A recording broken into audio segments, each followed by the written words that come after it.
Meanwhile, civil rights activist and two-time presidential candidate Reverend Jesse Jackson has died at the age of 84. Fox's Mike Tobin takes a look back at his life and legacy.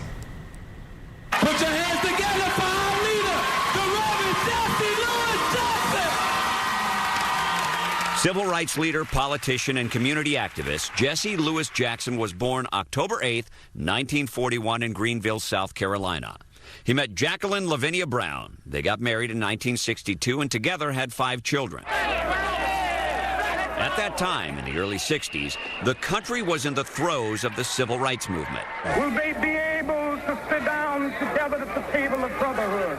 I have a dream. Jackson says he was so inspired by Dr. Martin Luther King, he went to work for him and was with King when he was assassinated in 1968. I actually succeeded Dr. King after King's assassination in 1968 as the premier leader of the civil rights movement. I never stopped serving. In 1971, Jackson founded a group called People United to Save Humanity, or Operation Push. Jackson ran for the presidency in 1983, but lost the Democratic nomination to Walter Mondale.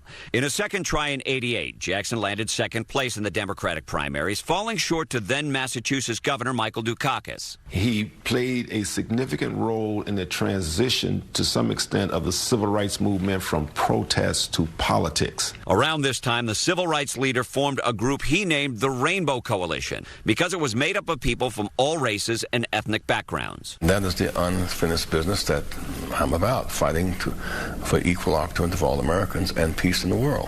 But Jackson's reputation took a major hit in early 2001.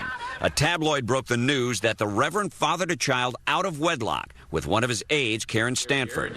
Some supporters were outraged, but several civil rights leaders spoke out in support of Jackson. And Reverend Jackson will get up, brush himself off, and keep on marching. And we'll be marching right there with him. Congratulations.